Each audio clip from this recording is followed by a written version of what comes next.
प्रश्नावली 2.5 प्रश्न क्रमांक 5 गुणनखंडन कीजिए। अब इस सवाल में हमें ये दो सवाल दे रखे हैं, आइए इन्हें हम सॉल्व करते हैं। अब इसका जो पहला सवाल है वह है 4x की घात 2 प्लस 9y की घात 2 प्लस 16z की घात 2 plus 12xy minus 24yz minus 16xz। तो इस सवाल को हम सॉल्व करने के लिए सबसे पहले एक सर्वसमीकरण लिखते हैं, जो होती है हमारी x की घात 2 प्लस y की घात 2 प्लस z की घात 2 plus 2xy plus 2yz plus 2zx। अब इसका जो मान होता है वो होता है x plus y plus z की घात 2।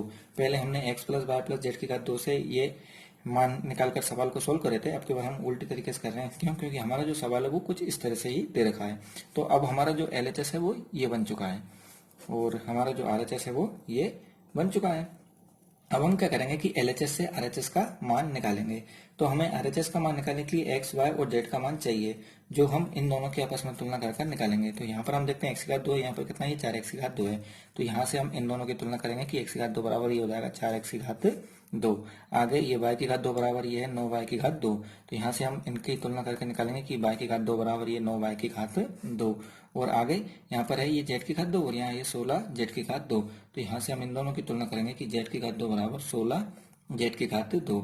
और उससे फिर भी जरूरी चीज कि यहाँ पर हम देखते हैं इन दोनों में ये माइनस का निशान हमें प्राप्त हो रहा है, और x, y और z में से हम देखते हैं कि यहाँ पर भी z है और यहाँ पर भी z है, यानी कि हमारा जो z है वो क्या हो रहा है कि कॉमन निकल रहा है। तो जब हमें z कॉमन मिल रहा है तो z का जो भी मान होगा वो हम माइनस में ले लेंगे।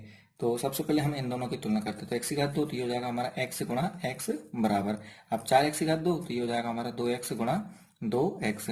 इनमें से अब हम एक एक मान ले लेंगे तो हमें x का मान मिल जाएगा, x बराबर ये 2x हमें प्राप्त हो रहा है। ठीक इसी प्रकार से यहाँ पर ये y की घात 2 बराबर 9y की घात 2, तो ये हो जाएगा हमारा y गुणा y बराबर ये हो जाएगा 3y गुणा 3y, ये 3 3 9 और बार बार गुणा करेंगे तो y की घात 2। इनमें से भी हम एक एक मान ले लेते हैं तो ये y बराबर कितना हो जाएगा ये 3y। आगे z की घात 2 तो इसे हम लिख देंगे कि z गुणा z बराबर, अब z का मान जो हमें था वो ये माइनस में लेना है, तो इसे हम ले लेंगे कि माइनस के 4z गुणा माइनस के 4z, माइनस माइनस प्लस, ये 4 चौको 16, z और z का गुणा करेंगे तो हो जाएगा z की घात 2। तो हमारा जो z का मान है वो जाएगा हमारा माइनस के 4z। अब हमें x, y और z का मान मिल चुके हैं, जिसे अब हम समीकरण में रख के इसका मान निकालते हुए इसका आंसर निकाल देंगे। अब हमने ये सीधे लिख लिया है x, y और z के जो मान थे हमारे वो, और हमने सर्व समीकरण को सीधे ही उतार लिया है। इन्हें हम आगे पहले समझ चुके हैं कि x, y और z के मान हमने कैसे निकाले हैं।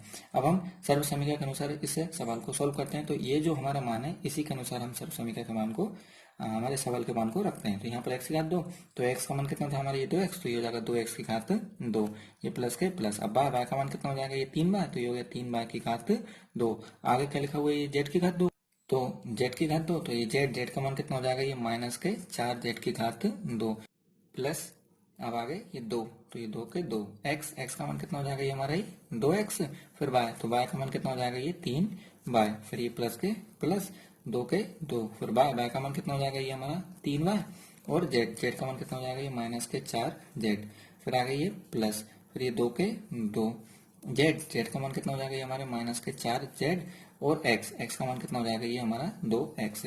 अब हमने जो है इसके LHS के मान के अनुसार इसे जमा लिया है हमारे सवाल को, और जो RHS है अब हम उसमें मान रख देते हैं। तो x का मान कितना हो जाएगा ये हमारा 2x प्लस y का मान कितना हो जाएगा ये 3y, और प्लस z, तो ये प्लस माइनस माइनस z का मान कितना हो जाएगा ये 4z, तो ये हो गया 4z की घात कितना हो जाएगा ये 2, और यही क्या कहलाएगा हमारा आंसर कहलाएगा।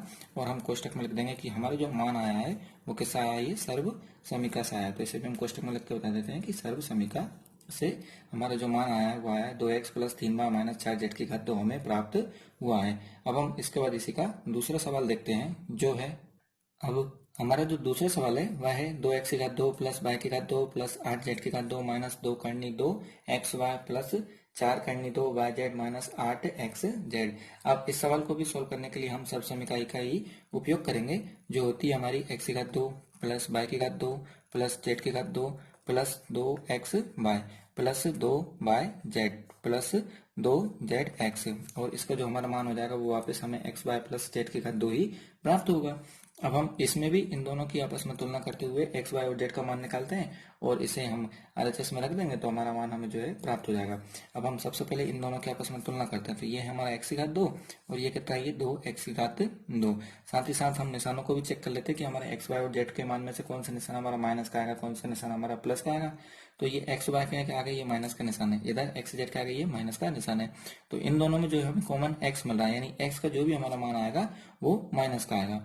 तो ये एक्स की घात 2 है तो एक्स गुणा एक्स बराबर, अब 2 एक्स की घात 2 तो 2 को हम किस तरह से लिखेंगे कि माइनस करनी 2 एक्स गुणा माइनस करनी 2 एक्स। ये माइनस माइनस प्लस हो जाएगा, करनी 2 और करनी 2 गुणा करेंगे तो ये 2 हो जाएगा और एक्स गुणा करेंगे तो कितना हो जाएगा, एक्स की घात 2। तो हम क्या करेंगे, इनमें से भी एक मान ले लेंगे और इनमें से भी एक मान ले लेंगे। तो ये हो जाएगा हमारा एक्स बराबर माइनस करनी 2 एक्स हमें प्राप्त हो रहा है। अब आगे यहाँ पर y की घात 2 और यहाँ पर भी क्या है, y की घात 2 ही है। तो ये तो हमारा सिंपल है कि y गुणा y बराबर कितना हो जाएगा, ये y गुणा y, यानी कि हमें जो y का मान प्राप्त हो रहा है वो केवल y ही प्राप्त हो रहा है। आगे ये z की घात 2 बराबर कितना हो रहा है, 8 z की घात 2। तो ये z की घात 2 बराबर कितना हो जाएगा, 8 z की घात 2। अब ये z की घात 2 तो इसे हम लिख देंगे कि z गुणा z बराबर, यहाँ पर है 8 z की घात 2 तो इसे हम लिखेंगे कि 2 करनी 2 z फिर गुणा 2 करनी 2 z। अब ऐसा क्यों लिखा हमने कि 2 दूनी 4 और करनी 2 गुणा करेंगे कितना हो जाएगा, ये 2। तो 4 में जब 2 का गुणा करेंगे तो ये 4 दूनी 8 और z का गुणा करेंगे तो कितना हो जाएगा, z की घात 2। तो यहाँ से भी हम एक मान ले लेंगे और यहाँ से भी एक मान ले लेंगे तो ये हमें मिल जाएगा z बराबर 2 करनी 2 z हमें प्राप्त हो रहा है। अब हम आगे इसी सवाल को सोल्व करते हैं। अब हमने सर्व समीकरण के अनुसार एक्स वाई और जेड के मान निकाल लिए हैं। तो अब हम क्या करते हैं कि सर्व समीकरण के एलएचएस वाले मान के अनुसार इसे जमाते हैं। तो एक्स की घात कितना है, 2 है। तो एक्स का मान कितना निकला था ये हमारा कि माइनस के करनी 2 एक्स की घात कितना हो जाएगा, 2। फिर ये प्लस के प्लस, अब बाय का मान तो बाय था तो ये हो जाएगा बाय की घात 2। फिर ये प्लस के प्लस, अब जेड का मान कितना हो जाएगा, ये 2 करनी 2 जेड की घात ये 2 प्लस के प्लस ये 2 के 2। अब एक्स का मान कितना आएगा, ये हमारा माइनस के करनी 2 एक्स। फिर आगे बाय, तो बाय तो हमारा सेम है बाय का बाय। फिर 2 बाय भी हमारा सेम है तो ये बाय तो वैसा का वैसा ही। फिर आगे जेड का मान कितना हो जाएगा, ये हमारा 2 करनी 2 जेड। फिर ये प्लस के प्लस ये 2 के 2।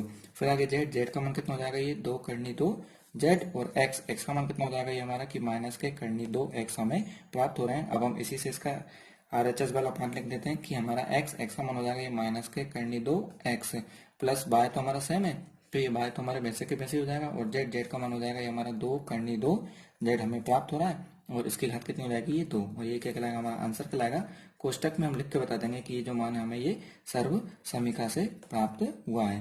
तो हमने ये कोष्टक में लिख के बता दिया कि ये सर्व समीकरण से माइनस करनी 2 एक्स प्लस बाय प्लस 2 करनी 2 जेड की घात 2 हमें प्राप्त हुआ है और ये क्या कहलाएगा, हमारा आंसर कहलाएगा।